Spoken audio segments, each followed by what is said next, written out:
Getting calls from Lolana, and she wants to know where her mother is so that she can get the bones and put them in a casket and have closure. Yeah, and put me in jail for life. Grace, at least you could be decent enough to say where you dumped her. I'll tip her where the body is if you let me know. Pada tanggal 12 Oktober 1980, Ibu Lalana Bramble yang berusia 9 tahun yang bernama Marlene meninggalkan rumahnya tapi tidak pernah kembali. Suaminya Bill menghabiskan waktu berjam-jam berkeliling tetapi tidak menemukan istrinya. Lalana yakin ibunya sudah meninggalkannya. Pada tanggal 13 Oktober 1980, polisi menyelidiki seorang laki-laki bernama Glenn St. Hilaire setelah perselingkuhannya dengan Marlene diketahui. Setelah Glenn ditanyai polisi, dia menyerahkan diari milik Marlene. Hanya beberapa jam kemudian, polisi membebaskan Glenn St. Hilaire dan kasus Marlene dengan cepat menjadi kasus dingin. Sebelum dengerin cerita selanjutnya, berikan subscribe, like, dan tekan juga notifikasinya untuk channel Mel Crime Story untuk cerita terbaru dari saya. Setelah lebih dari 20 tahun, kasus hilangnya Marlene menjadi misteri. Namun putrinya Lalana dapat menyelesaikan kasus ibunya tanpa mengetahui apa yang tersembunyi di buku harian ibunya dapat membahayakan anak-anak Marlene. Marlene mencintai anak-anaknya dan tidak mungkin dia meninggalkan anak-anaknya dan tidak membawa mereka bersamanya. Pada tahun 1980, Lalana yang berusia 4 tahun tinggal bersama orang tuanya Marlene dan Bill, abangnya Donald berusia 8 tahun, di kota kecil bernama Verona, Kentucky, Amerika Serikat. Marlene dan Bill Major menikah 9 tahun sebelumnya dan telah membesarkan 2 anak bersama. Keluarga ini terlihat bahagia dari luar, tapi kenyataannya pernikahan orang tua Lalana tidak seperti yang terlihat. Marlene dan Bill terus-menerus bertengkar, membuat rumah tangga mereka tidak stabil bagi anak-anak mereka. Pada awal musim panas 1980, Bill bertemu Glenn St. Hilaire yang dipekerjakannya sebagai tukang tetap untuk keluarga itu untuk membantu di sekitar rumahnya. Seiring berjalannya waktu, Glenn justru menjadi teman dekat bagi pasangan itu. Namun anehnya, Bill justru mendorong istrinya dan Glenn untuk menghabiskan waktu berduaan. Bulan-bulan berlalu dan pertengkaran antara Bill dan Marlene semakin memburuk. Sampai suatu hari, Marlene mengancam akan meninggalkan Bill dan membawa anak-anaknya bersamanya. Pada tanggal 12 Oktober 1980, Lalana dan Donald tidur di kamar mereka. Ketika tiba-tiba Bill membangunkan mereka dan membawa mereka ke tetangga sebelah. Bill bilang kepada anak-anaknya, itu hanya selama beberapa jam dan mereka tidak perlu khawatir. Besok paginya anak-anak bangun dan ibu mereka pergi. Lalana mengatakan ibunya tidak punya SIM dan kartu jaminan sosial. Dia tidak membawa apapun. Pada tanggal 13 Oktober 1980, Glenn, teman dekat keluarga itu, berada di kantor polisi berbicara pada detektif. Dia menjelaskan seorang wanita, Marlene Major, sudah hilang. Marlene belum kembali ke rumahnya dan anak-anaknya mulai khawatir. Meskipun Glenn adalah orang yang melaporkan Marlene hilang, polisi mencurigainya. Glenn menjadi tersangka karena dia melaporkan hilangnya istri orang lain. Dan ini sedikit aneh. Polisi menyelidiki Glenn dalam kasus hilangnya Marlene, tapi polisi perlu lebih banyak informasi. Polisi menemui suami Marlene, yaitu Bill. Bill memberitahu polisi kalau istrinya berselingkuh dengan Glenn, dan pada malam Marlene menghilang, Marlene pergi dengan mobilnya untuk menemui Glenn. Polisi punya 2 orang yang melaporkan Marlene menghilang dan mereka saling tuding. Sekarang polisi khawatir dengan keselamatan Marlene. Polisi menanyai tetangga dan saksi lainnya, tapi tidak ada seorang pun yang melihat Marlene. Polisi mencari di sekitarnya dan beberapa hari setelah kejadian itu, tapi tidak ada petunjuk darah atau apapun. Polisi tidak menemukan petunjuk di daerah sekitar dan polisi mengirimkan profil Marlene Major ke berbagai wilayah untuk memperluas pencarian. Catatan gigi Marlene dikirim lewat fax ke seluruh wilayah Amerika Serikat. Kapanpun ada wanita dengan perkiraan usia Marlene ditemukan. Benar mengkhawatirkan Marlene dan membantu detektif menemukannya. Dia memberikan bukti menarik, yaitu sebuah buku diari Marlene. Di dalamnya Marlene telah menulis bahwa anak-anaknya dalam bahaya besar. Bahkan Marlene tidak bisa menceritakan rahasia mengerikan itu pada keluarganya sendiri. Tapi dia mencatatnya di buku hariannya. Tidak secara detail spesifik, tapi cukup untuk dimengerti. Tapi sayangnya para detektif tidak dapat mengambil tindakan apapun atas apa yang ditulis Marlene. Polisi punya masalah dalam membuktikan ketidakjelasan dalam buku harian itu.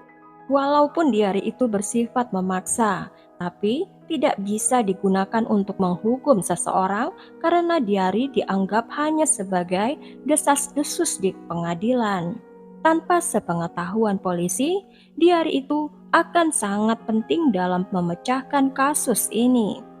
Tapi untuk sementara waktu, diari itu tetap ada di dalam rak penyelidikan polisi selama 20 tahun.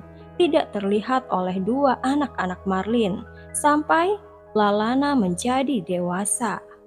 Dengan mempertimbangkan 2 tersangka potensial, namun belum ada bukti, penyelidik tidak dapat melangkah lebih jauh dan 2 laki-laki itu bebas. Beberapa hari kemudian, Bill membawa kedua anaknya pindah ke Pawtucket, Rhode Island. Awalnya Lalana berpikir kepindahan ini sementara, namun ternyata tidak. Pada akhir bulan Oktober 1980, Lalana dan Donald akhirnya mendapat penjelasan ketika ayah mereka dengan dingin mengatakan bahwa ibu mereka sudah meninggalkan mereka, melarikan diri dengan pacarnya, dan mereka tidak akan pernah bertemu ibu mereka lagi. Lalana tidak benar-benar mengerti apa yang dikatakan ayahnya. Hanya satu hal yang jelas, dengan kepergian ibunya, siapa yang akan melindungi mereka dari ayah mereka? Kembali ke Verona, Kentucky. Penyelidikan polisi terhadap kasus Marlene terhenti. Polisi tidak punya bukti, tapi polisi tidak menyerah dan berharap sesuatu akan muncul. Beberapa bulan berlalu, tapi Lalana tidak berhenti memikirkan ibunya. Sekarang tahun 1981, keluarga itu sudah tinggal di Rhode Island selama setahun dan tidak ada seorang pun tahu apa yang terjadi di dalam rumah itu. Lalana berusia 5 tahun masih belum mendapat kabar ibunya. Setiap Lalana menanyakan kepada ayahnya apa dia mendapat kabar dari ibunya. Ayahnya tiba-tiba marah, bahkan melakukan kekerasan pada Lalana dan Donald. Kekerasan itu meningkat dari waktu ke waktu sampai pada titik untuk pergi ke sekolah menjadi sulit bagi saudara kandung itu karena harus menutupi luka-luka mereka. Tapi itu bukanlah yang terburuk bagi Lalana. Ayahnya mulai memaksanya melakukan hal yang tidak dilakukan anak-anak. Ancaman favorit Bill adalah, bila kamu tidak melakukan perintah apa yang harus kamu lakukan, aku akan bunuh abangmu.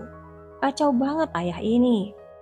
Dan bila dia berbicara pada Donald, Bill mengancam, "Bila kamu tidak menuruti apa yang aku perintahkan, aku akan bunuh adik perempuanmu." Bill menggunakan perasaan sayang antara kedua saudara kandung itu untuk mengancam mereka. Pada tahun 1985, ayahnya sudah menikah lagi. Seorang wanita bernama Pauline menjadi ibu tiri mereka. Dari luar, keluarga baru ini terlihat normal, namun kehidupan keluarga Major tidak berubah. Lalana harus belajar diam untuk melindungi dirinya dan abangnya. Sampai suatu hari, ketika sendirian di kamarnya, Donald yang berusia 13 tahun menghampiri adiknya dan mengatakan, "Mulai hari ini, hidup mereka akan berubah selamanya." Donald bilang, ayah mereka tidak akan menyakiti mereka lagi. Lalana berjalan mondar-mandir dengan gugup melintasi ruangan, dan mereka menunggu reaksi ayah mereka karena kekerasan Bill tidak dapat diprediksi. Saat itu tanggal 10 Agustus 1984 jam 7 malam. Seluruh keluarga ada di rumah dan tiba-tiba seseorang mengetuk pintu rumah mereka. Lalana dan Donald ketakutan dan mereka bersembunyi di sudut. Ketika polisi tiba-tiba datang ke rumah mereka, anak-anak melihat dengan tidak percaya ketika ayah mereka dibawa polisi dan diborgol. Bill Major hanya dihukum selama 15 tahun penjara dengan kemungkinan pembebasan bersyarat. Setelah ayah mereka ditahan, Lalana yang berusia 9 tahun dan Donald yang berusia 13 tahun kembali ke kota Kentucky untuk tinggal dengan nenek dari pihak ibu. Saudara kandung itu tumbuh seperti anak normal, namun masih ada yang salah. Di dalam rumah, semua orang menghindari membicarakan Marlene. Dia sudah pergi selama 5 tahun tanpa ada yang secara aktif mencarinya. Lalana mencoba menerima ibunya tidak akan pernah kembali. Suatu hari saat Lalana sendirian dengan neneknya, dia mendapat kesempatan untuk menanyakan tentang hilangnya ibunya. Saat berada di parkiran departemen store, Lalana bertanya apakah neneknya tahu di mana ibunya berada, apa pernah melihatnya. Setelah 10 detik terdiam, ibunya berkata, "Sayang, ibumu sudah meninggal. Ayahmu sudah membunuhnya." Lalana terkejut dan tidak bisa menerimanya. Tapi sayangnya tidak ada seorang pun yang mencarinya selama bertahun-tahun dan tidak ada bukti. Lalana memutuskan mengambil tindakan sendiri. Lalana membeli buku catatan, dan ketika Lalana berbicara dengan seseorang, Lalana akan menulis tanggal dan waktu tentang apa pembicaraan itu. Karena bukti yang terbatas, Lalana tidak berhenti. Sekarang, tahun 1997, penyelidikan menjadi berbahaya karena ayahnya Bill tiba-tiba bebas dari penjara karena berperilaku baik. Dia hanya menjalani 12 tahun penjara. Lalana ingin meletakkan ayahnya ke penjara seumur hidup. Lalana pergi ke kantor polisi dan meminta akses ke file ibunya. File itu tidak tersentuh selama 17 tahun, termasuk diari ibunya yang dijadikan bukti oleh detektif dan tidak pernah dilihat oleh Lalana. Karena usia Lalana sudah legal, dia bisa mengakses ke penyelidikan polisi. Untuk pertama kalinya Lalana membaca buku harian ibunya. "Saya bangun pagi-pagi sekali dan pergi menjemput Donald di sekolah dan menemukan Bill bersama Donald. Dia mencoba untuk menyembunyikan apa yang mereka lakukan, tapi aku tahu apa yang aku lihat.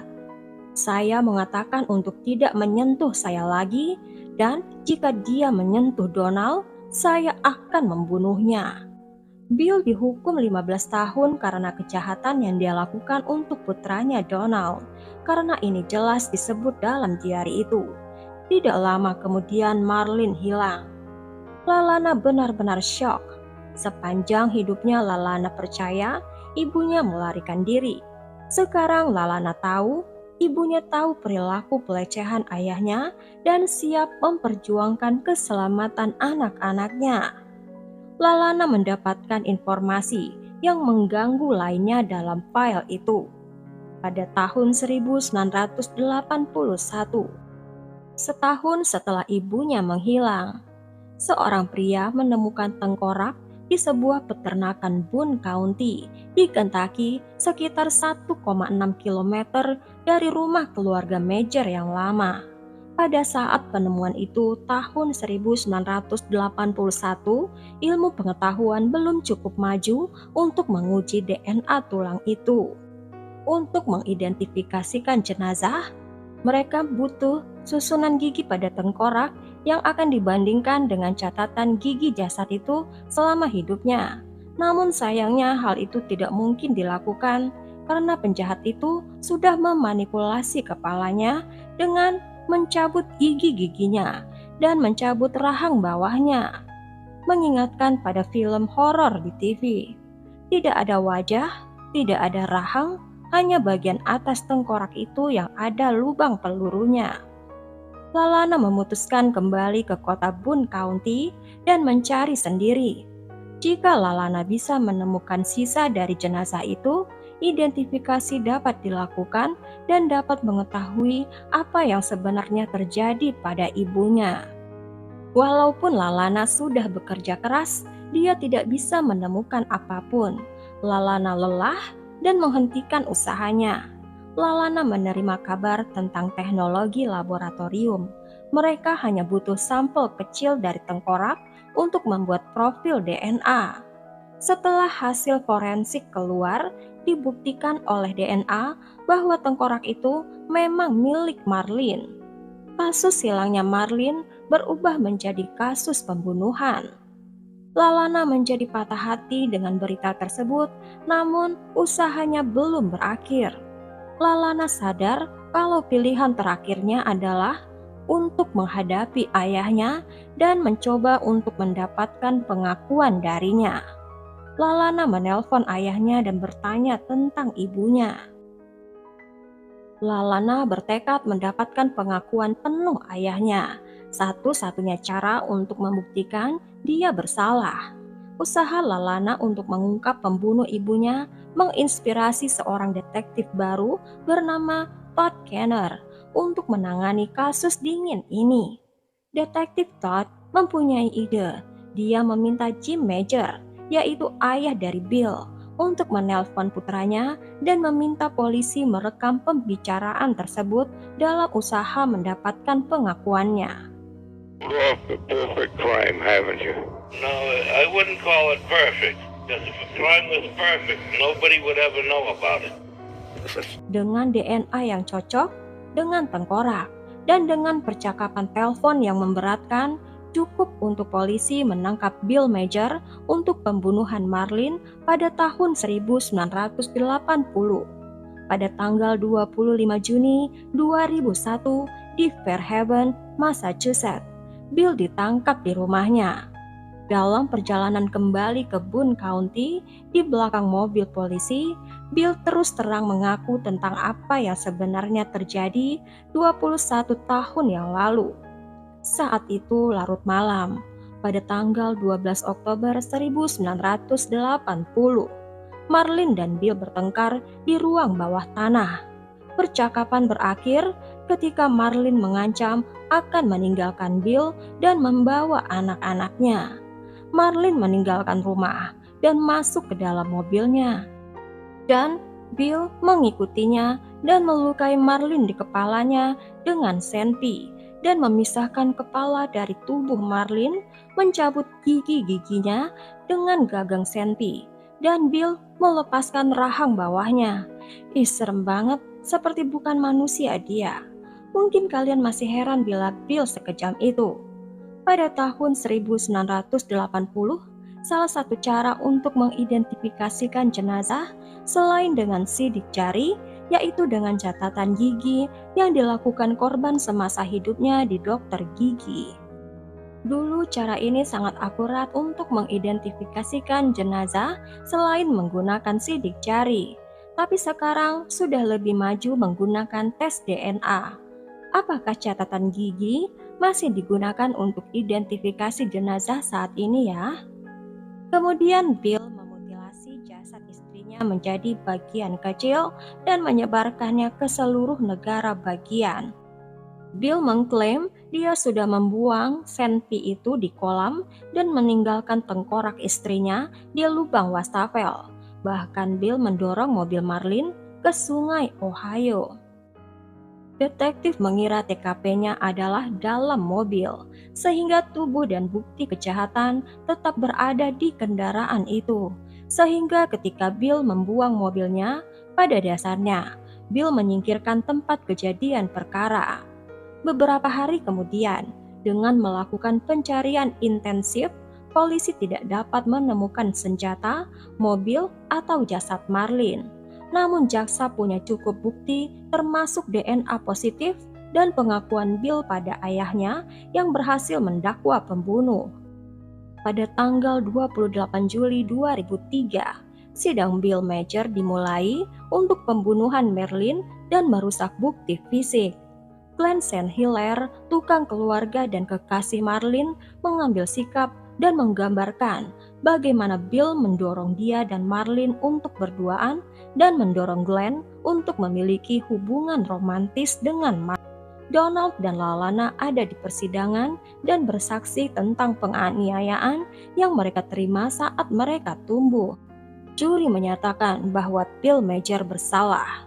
Bill dijatuhi hukuman penjara seumur hidup tanpa pembebasan bersyarat. Betapa Lalana mencintai ibunya.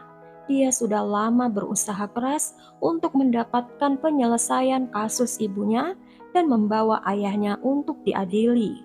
Walaupun dia belum begitu mengenal ibunya, dia masih berusia 4 tahun ketika kejahatan itu terjadi. Lalana dan Donald tahu ibu mereka tidak pernah meninggalkan mereka dan harus menyerahkan nyawanya untuk melindungi anak-anaknya dari monster yang mereka panggil ayah. Sepanjang hidupnya, Lalana merasa takut pada ayahnya, dan sekarang Lalana tidak merasakan perasaan apapun pada ayahnya. Sampai di sini dulu guys ceritanya. Ambil hikmah dan pelajaran dari kisah ini. Jauhi kekerasan dalam keluarga, karena keluarga adalah harta yang paling berharga yang dimiliki sampai maut memisahkan. Berikan subscribe, like, dan tekan juga loncengnya supaya kalian tahu setiap saya upload video baru. Terima kasih banyak dan thank you for watching this video.